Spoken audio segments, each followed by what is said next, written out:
this episode, I'm interviewing Shan Carballo, who's an incredible musician and entrepreneur. In fact, the song that you hear is a song he wrote and recorded. Now, we're going to be talking about the businesses he started and how he actually created a business from his parents' bedroom that generated over $2 million a year in sales. We're also going to talk about pulling the artist out from within yourself so that you can use artistic talent to help grow your business. You'll really enjoy this podcast. It's been a lot of fun, and Shan brings a lot of unique insights that will grow your business. You can download his music at shancarballo.com.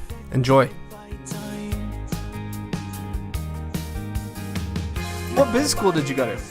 I went to Marshall Business School at the University of Southern California. To be honest with you, business was like my first real, my first real thing. My dad was an entrepreneur, and so I was like selling stuff in elementary school ever since I was a kid. I would take like stuff that he would take home from work. He used to work at a clothing company, so we'd take home like samples and stuff, and I would turn right around in elementary school and sell to the kids. Nice. So you're like selling the swag he's got. Yeah, exactly. I was selling like belts and, jackets and whatnot that he would just get, as samples from his clothing company. So pretty funny. And then, and I ended up going to business school because that just seemed like it made sense, so. How was your experience with it? Do you think you got a pretty clear perspective? Yeah, I think so. I mean, I was starting my own businesses even prior to that's why I'm really into what you're doing and why I always really appreciate other folks that do the same thing because, I get that mindset.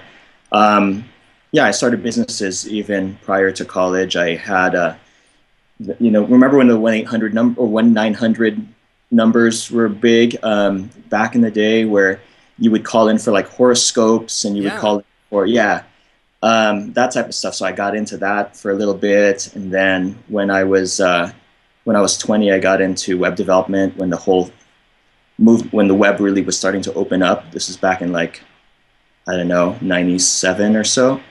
And so I got into, I was doing web development for a while. And then I decided to go to business school with an emphasis in technology.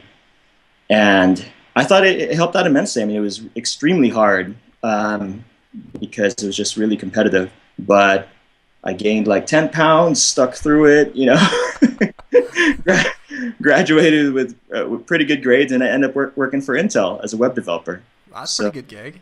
Yeah, it was great.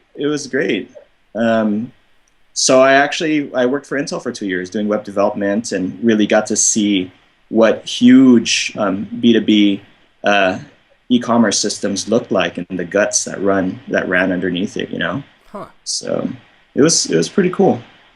And also did tech support for them while I was doing that, so I could really understand the whole system, like holistically how Intel systems ran, because you would have to work with all of the other tech guys. And then I got my real estate license. Okay. Because the whole real estate thing was booming back in 2002. The real estate thing was like going gangbusters here in California. So I got a real estate license, and what I would do is I hope none of my Intel guys are listening to this, but they would ask me how long a project would take to code, and I'd be like, it's going to take me about 3 weeks to code this. And for some reason they would believe me, and I would, while in those 3 weeks, I would be out scoping out houses and stuff, and checking out investment opportunities and everything, because it was going to be my first home, and then I'd take 1 week and just bust my ass and finish my project or whatever. So yeah, that's what I did back then. And I eventually ended up purchasing my first house there, and then I rented it out, and it got to the point where Intel was doing they were trimming their head count, but because the market just started to kind of tank for a little bit. I think this was back in 2003 or so. The market was starting to kind of take a dip, and rather than firing anyone or laying people off, they gave voluntary separation packages where they would pay you half a year's income if you would leave voluntarily. And I was pretty much done being in Northern California, and so I accepted it and I came back to Southern Cali. Nice, man. Yeah. So, yeah, that was pretty much it. And then when I got back to Southern Cali, I took that money and I started trying out like just different ventures, just trying out starting my own company and, you know, seeing what opportunities were out there. So, the way that we got connected was in our YouTube group. Yeah. And I kept on seeing your work, and your videos were like Hollywood production quality. Dude, thanks, like man. they really were like good videos and good audio. And we chatted about that, and you said, yeah, I mean, like you consumed all these courses on Lynda and everywhere else. Yeah, So maybe exactly. talk about like how the artist in you, how that works for your business, and how you're able to like marry those two lives, and how it helps. Honestly, it's just when I want to do something, I often just get into sort of like survival mode is basically what I call it. If I really want to make a big change, in my life, I get into survival mode. I'm like, well, what if tomorrow I won't be able to meet my obligations with my current income or whatever? Like, what if I lose my job tomorrow? I get into survival mode, and when I'm in survival mode, I'm willing to basically stretch myself to as far as I can go in order to make that next leap. Like when I left Intel, I moved back in with my parents for a while, and then I was in survival mode. I'm like, oh my god, I'm living with my parents. I'm basically a teenager again. If I don't do something today, I am a big loser. Or what if my parents, are lose their jobs or whatever? What am I going to do? And I guess I always think back to like when we were in the Philippines when we had absolutely nothing, and that really sort of wakes something up, inside of me. So when I was living with my parents, I started just working, like non-stop working, and I ended up building. I had for 5 years. It was online retail. You cut out. What was that? Oh, I had an online retail company Okay. for 5 years, which I basically started from my parents' house, or my bedroom in my parents' house, and it ended up doing really well. For our specific niche, we were number one in organic search on Google for a good amount of time, and it was doing 2 million worth in sales every year. Do you mind sharing what that was? Sure. It was called. I'm not sure if you've ever heard of Airsoft, Yeah. but yeah, so airsoft guns, we were the first, probably one of the first major online retailers of airsoft guns. Okay. So like 2003, 2004 or so. And yeah, so it's a like a paintball sort of product, but more of a niche product. And we started selling them online. I was able to connect with a distributor and started selling them online. It just started going gangbusters. And then because of where I'm located in Los Angeles, the movie industry started to call me, and we ended up in like forgetting the film now. It was a Harrison Ford film back in the day. We end up distributing all of our doing all of their guns, like all of their prop guns and so forth, were used in the film. So, if you watch that film, all of the guns that they're firing, they're all fake, airsoft guns, replicas and stuff. And so, yeah, it was doing really well for 5 years. And then I started to realize that I was sort of ignoring my artistic side. So, back to the point you were trying to make earlier about how to merge those two things. I felt like I was starting to ignore my artistic side. There was just something that I was missing out on. The business was there. My sort of analytical mind was being put to work. I mean, I was doing most of my own coding. It was me and another developer were doing most of my own coding. So I was doing a bunch of database work. And so that side of my brain was exercising, but then I just felt like something was really drastically missing. And so in the middle of my business doing really well, I went to music school. Oh, wow. I just hired some folks to run my company, and I was basically absent like the majority of the day in music school. And I think the real big mistake that I made was that I hadn't gotten it to the point where it was just operationally autopilot, I guess you could say, or I hadn't reached that point yet. And you know what? If you want to call it a mistake, then perhaps it was just a mistake, or maybe I was just really done and I couldn't go any longer, down that route. But I ended up going to music school and doing that whole thing. Okay. And eventually I sold my company, and it wasn't for much because at that point, the company, because in my absence, things obviously started to go downhill a little bit, but I ended up selling the company. Do you mind sharing how much that was, or do you want to keep that private? I'll probably keep it private because it's still operational now, and I don't Okay. know how much the new owner would like to Okay. disclose. But it wasn't a lot. It was Not enough for you to pull a Bill Gates and travel the world and run and create new schools and stuff. unfortunately not. You know what? The funny thing was the plan was to sell the company and sell my house, and but then the real estate market tanked. This was in like 2007. The real estate market completely tanked, and I couldn't sell. And so my whole escape plan was suddenly went to crap. And that's when I decided, you know what, I'll just go back and work for a university, do something that's not too taxing, because when I was running my own company, I was literally working like 18-hour days, and Yeah. I'm like, you know what, I got to go back, do something that's not too taxing my brain, and then start to really just foster the creative side of me. So I want to go. I want to talk about a few of the things that are like below the surface, because one, I like the story. I think it's really good. Now, you said that you're back at your parents' house and you're just like grinding it out. You're working. Yeah. Okay. Yep. Were you like trying to hit home runs every single day, or were you just saying, you know what, like as long as I'm in action and I'm taking small steps, that's getting me there? Like, what was your mindset? It was really a mindset of desperation, to be honest with you. Because when I was back in school, when I was in business school, I don't know what it was that like drove me so badly, but I was like, you know what, I want to be. This thought literally went to my head. I want to be the richest person in the entire world. I don't know why. I have no idea why I was so obsessed with that. I don't know. I don't know why. Probably because I had given up so much to finally, be there. I had given up basically hanging out with my buddies for the most of the time. I'd given up taking care of myself, like working out and stuff like that. I was just studying, and so I felt like I needed to overcompensate. I really needed it to pay off.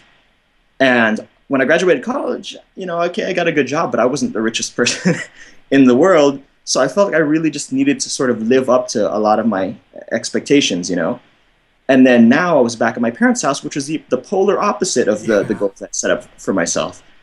And so I guess I was just really trying hard. I was just very desperate to make something happen. And then through that, I was just experimenting left and right, just trying a bunch of different things. I was trying to build websites for realtors. I was trying to sell stuff on eBay.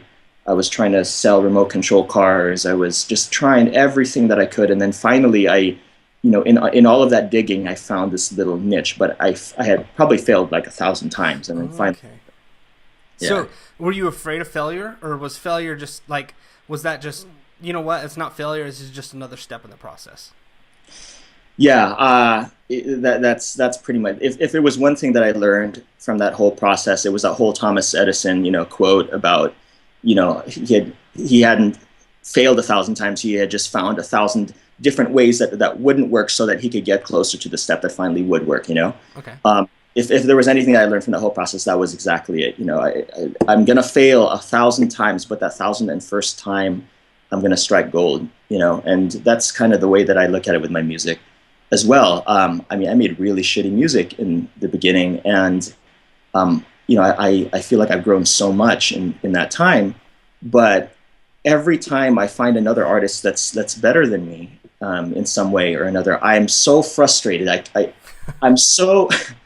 I'm in such awe and I'm in such appreciation of what they're creating, but at the same time, I'm so frustrated if I can't replicate what they're able to do. If I can't touch the gold that they have their hands around, I'm like, wow, that is just so beautiful, and I would like to be able to participate in that art.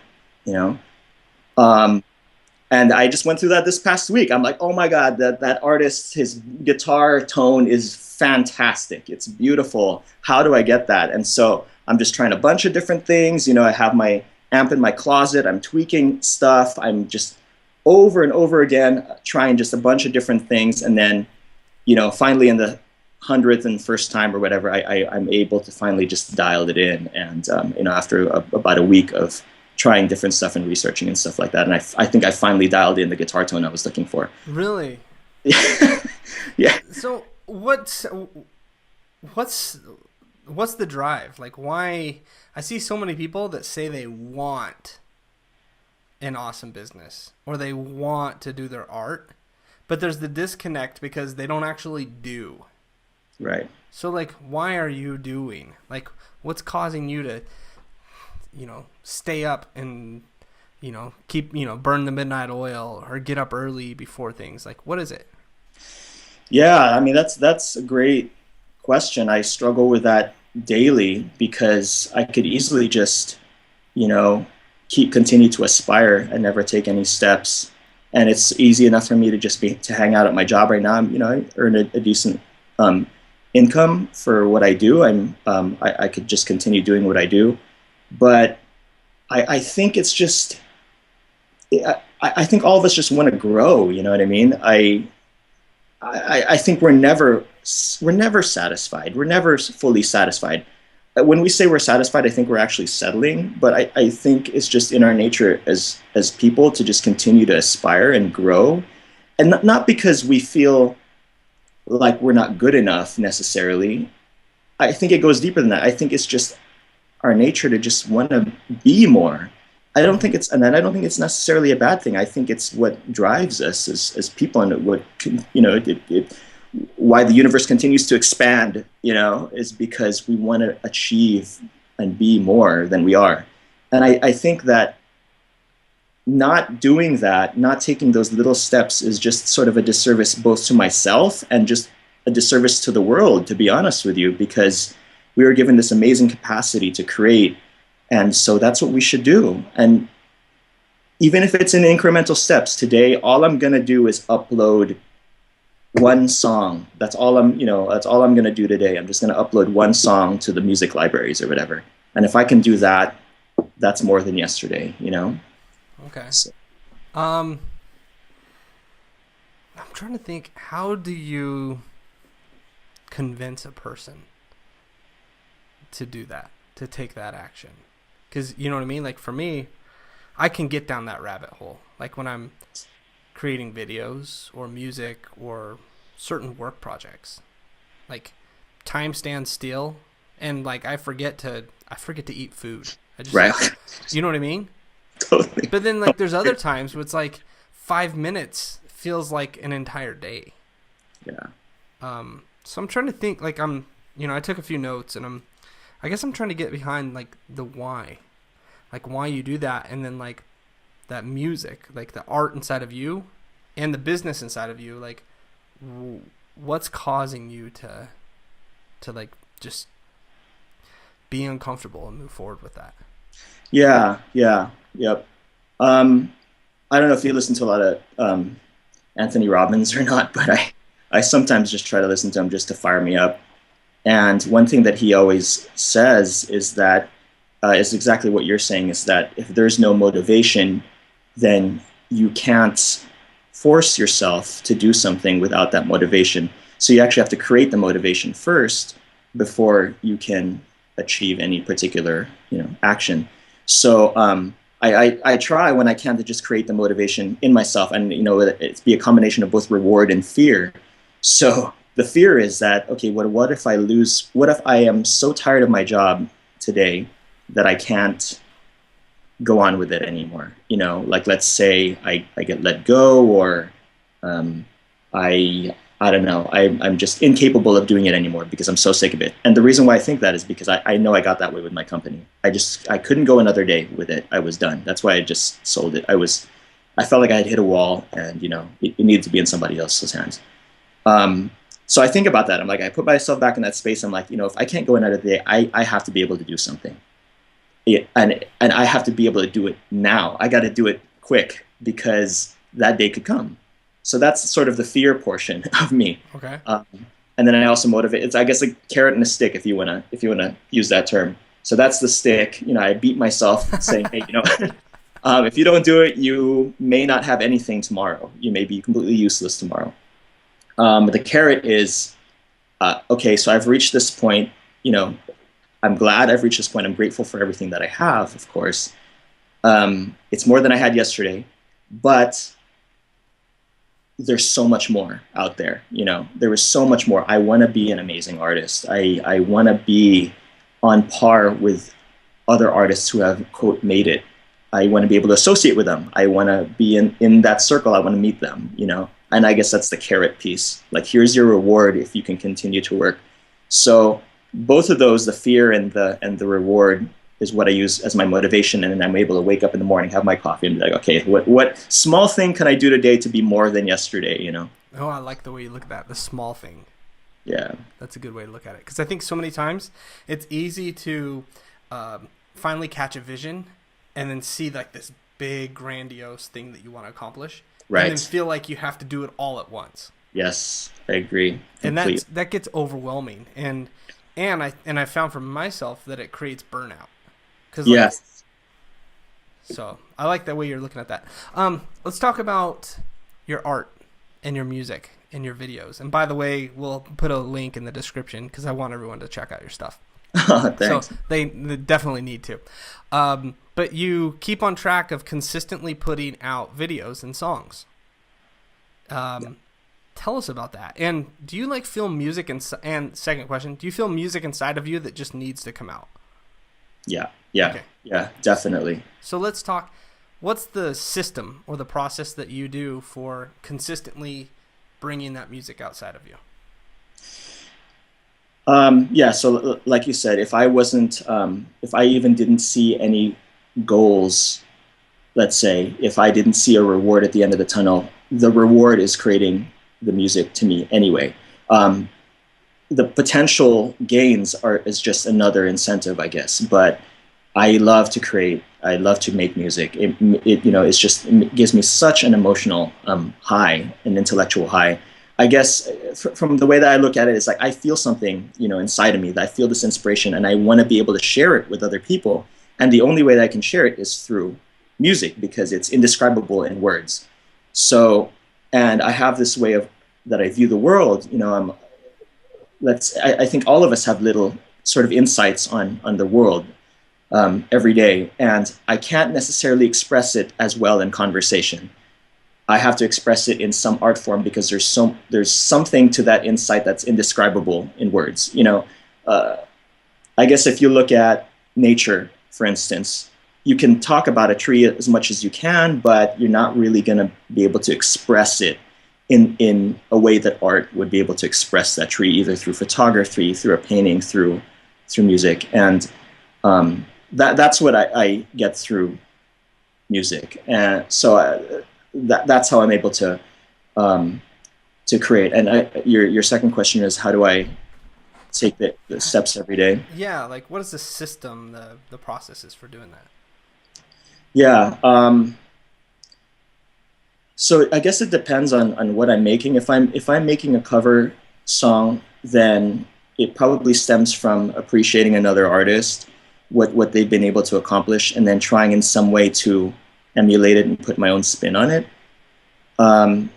So the process would just be appreciating other people's work, realizing that I want to be able to get that quality, touch that golden something that they have, and then start picking apart what they have and seeing what I have in my tool set that I can use to sort of emulate that. And so I will pick up an acoustic guitar first, try to create a chord progression. If it's my own song, put a melody line over it. If it's a cover song, obviously put their melody line and put an arrangement together, and then start the recording process. One thing I love about music, and not all of our guests are musicians, so they'll have some, the guests that aren't musicians, you'll just have to listen from the musician's perspective right now. But there's something about music where even playing the same song but on a different instrument. Yeah. That you open perspective. Like it's a completely new world. It's like when you play a song on the guitar, and then you're like, you know what? I'm gonna play the same chords, just play it on the piano. Changes your outlook of the world. Totally. And I had a conversation with Derek Sivers. Do you know who he is? He started a company called CD Baby. God, yes, of course. Okay, super cool dude. Yeah. Really cool dude. Well, I actually one of the co-founders is a contact of mine at USC. His name is slipping my mind right now. But yeah, definitely. I've watched his videos. I've read his stuff online. He's awesome. He has a TED Talk, right? Yeah. That's really cool. So here's something cool. And this was actually from a video of his, so this wasn't from conversation.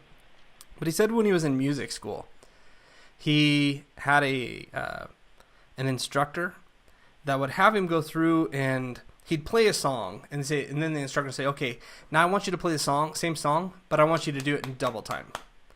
And then, okay, now I want you to sing the song as loud as you can. Now I want you to sing the same song as quiet as you can. Now I want you to cut it in half.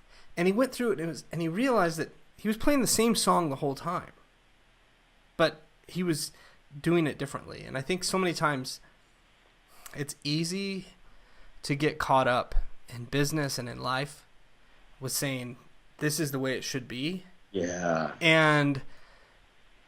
Or saying this is the system that works, or this is how this guy made it work, or this is how that person was successful, and so I have to do it that way. Whereas like you should be saying, you know what, I'm going to do it in double time, or I'm going to cut it in half, or I'm going to try it on a different instrument. Yeah, that is so true. So yeah, that's a great insight, because I find myself being stuck in that same sort of mindset a lot of the time, and I realize, wait, why did I impose that limit on myself? You know what I mean? And how come I've never even considered the possibility of doing it in, going the back route or the side route or whatever? And I think it's interesting to try to be able to put yourself in that mindset, the brainstorming mindset, to where all possibilities are available.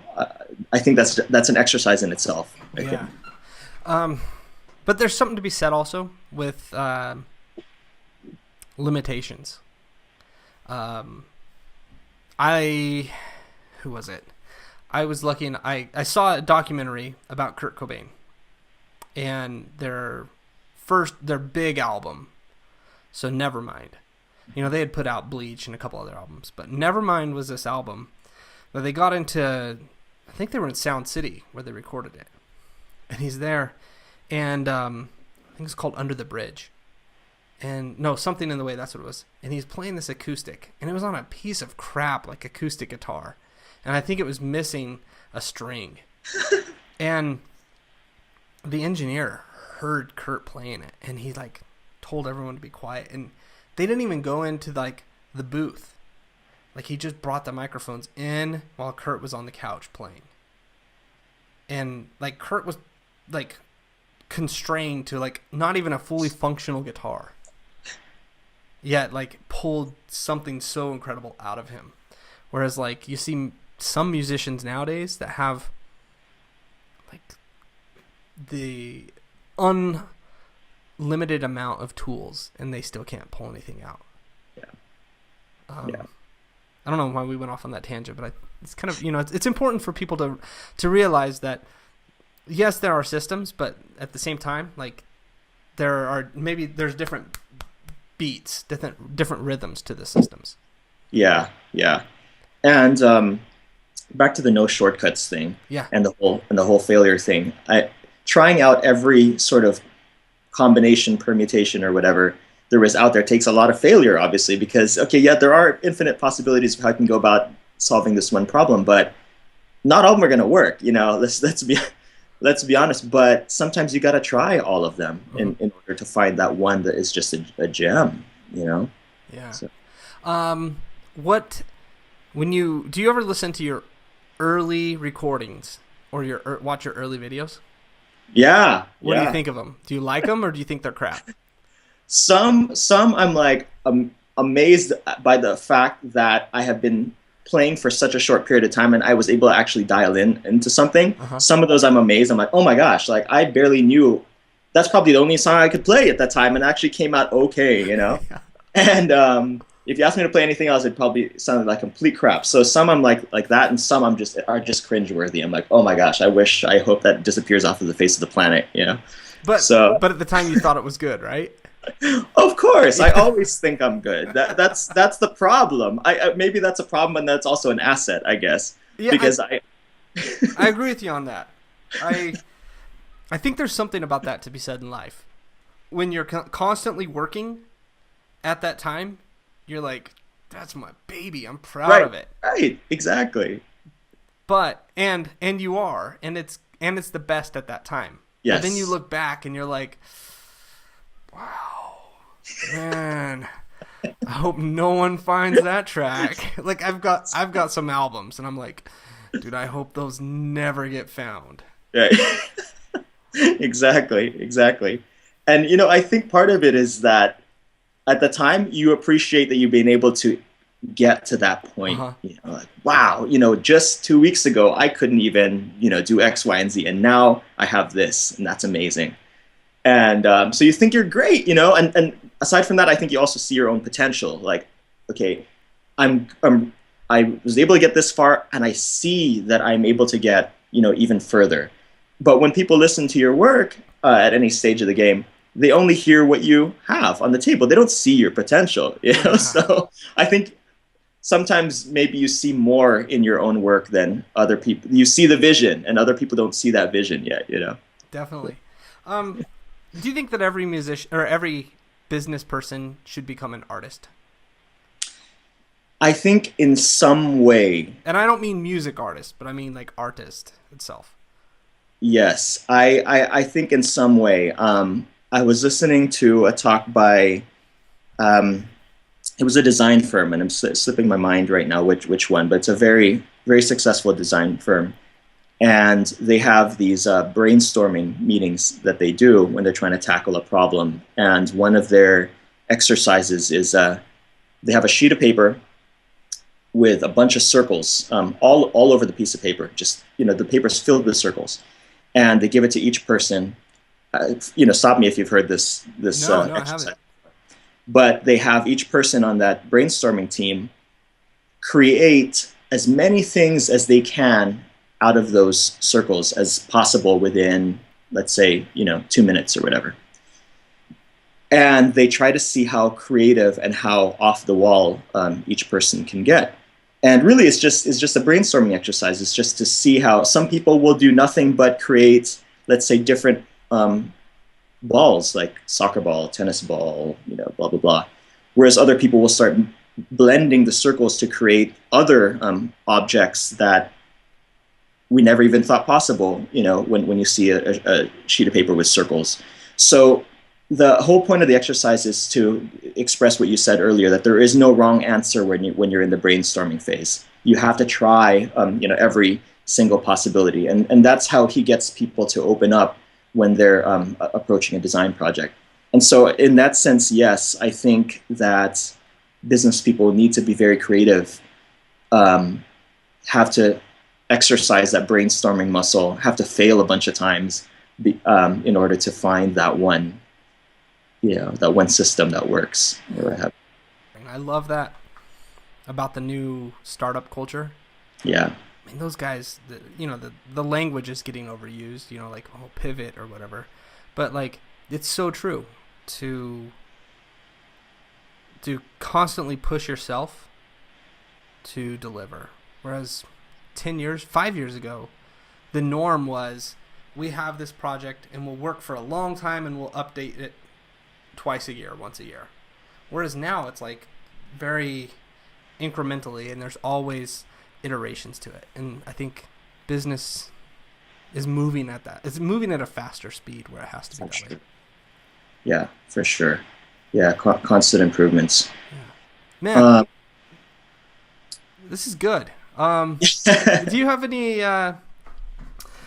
Here, I want to do this. I want to close if you have any other comments, and then also I got one or two other questions for you. So, do you have any parting words, comments?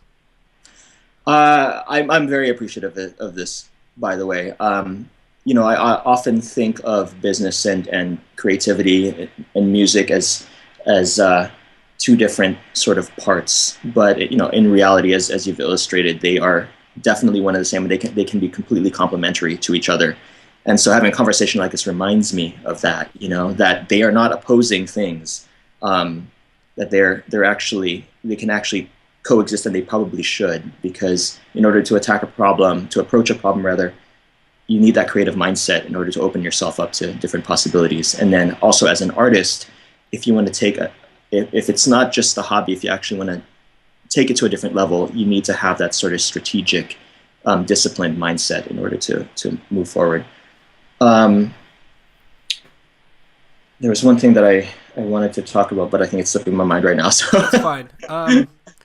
So I want to say this with the wrap up. I'm gonna ask, as an artist and a business person that you both are, what can our audience do to gain inspiration? Yes. Oh, that was actually, so you read my mind. That's actually exactly what I was about to talk about. The inspiration thing is definitely something I think you got to dig deep on. I definitely don't think people should shortchange themselves. If they believe that in their hearts of hearts they're meant to be something, even if everything in their life says otherwise, if they believe in their heart of hearts that there's this seed in them that could be the potential for something, I definitely think that you got to dig down and start nurturing that seed, because we're just like in the chrysalis, right? We're babies of the potential that we could possibly be. We're in a cocoon. So when I was a lot younger, I always thought that I was too late. Like, there's no way I could pick up an instrument or learn an instrument or whatever, because people have been doing it. This was when I was 14 years old. I hadn't started playing the guitar yet, but I thought, oh, it's too late. I'm already 14. All these kids have already started playing guitar since they were 5. It's way too late for me. I'm never going to be able to do it. And that set me back several more years, because I wasn't able to do it. Okay, so maybe the best time to start was yesterday, maybe, but the next best time is today. It's to start, right now.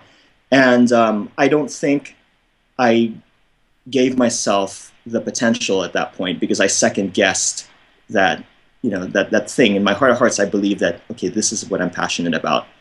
And I think that that's where people need to really draw their motivation from, like their passion, what they're really passionate about, because that's the carrot. The carrot is the passion, that is nurturing that drive inside you that says, I can be more, and then realizing the potential rewards for achieving those things. So. I like that. Last question. What can our listeners do to take a little bit of action? So you mentioned how if you just upload a song today, then you're that much further ahead. So right. What can our listeners do today? What's a small thing that they could do, like within the next 24 hours? Goals list, for sure. Okay. The goals list, the 5-year goals list, the 1-year goals list, the 6-month goals list, the week goals list, today's goals list, and they all need to sort of tie into each other. It's something that I try to review on a regular basis. It's like, okay, so where am I now? It's so easy to get lost in just sort of the day to day. And then I have to go back to my goals list. Okay, what is it that I really want to do with my life? And I go back to the 5-year and say, okay, that's the big picture. That's the big plan. Okay, what do I do in the next year to get to those 5 years? Okay, this is what I got to do. Okay, what can I do this week that'll lead up to the year goals? And what can I do today to lead up to the week goals? I think just sort of goal setting to keep the vision, to keep the vision in mind, I think is a great thing. Cool. And that sort of divides the tasks too into smaller chunks, right? Mm-hmm. So you're able to chunk into smaller tasks so it doesn't feel so overwhelming. Okay, yes, I do have those 5-year plans, but today I just got to do this one thing, and that is the small step to lead up to each of those incremental steps. Definitely. Today, I've already done a bunch of training and led some live, like live trainings and stuff. But I knew that to further this podcast, it was our conversation today. And I'm stoked for it. So dude, it's highlight my day, definitely. Awesome. Sure. Well, how can our listeners find your music, and what website can they go to? ShanCarballo.com, just the spelling of my name, I guess. It's ShanCarballo.com. Okay. And of course, my YouTube channel, just YouTube/, and then the spelling of my name, just as I described it. And shoot me a message, please. I'd love to chat. Okay. And what's another way that they can send a message to say thank you? Do you use Twitter the best, YouTube, or email? What would be the best? Yep, all of the above. My email is just the spelling of my name, ShanCarballo @gmail. Okay. And on Twitter, it's just / and then the spelling of my name. So. Man, you make that pretty easy. I like that. Well, Facebook as well. Yeah. Google Plus, of course. So. Awesome, dude. This has been a fun interview because it really has, Spencer. Thank you. Thank you, man. I really appreciate it. I try and go beyond the surface stuff and really dig deep, and the artistic side and pulling from an artist. Man, this was good.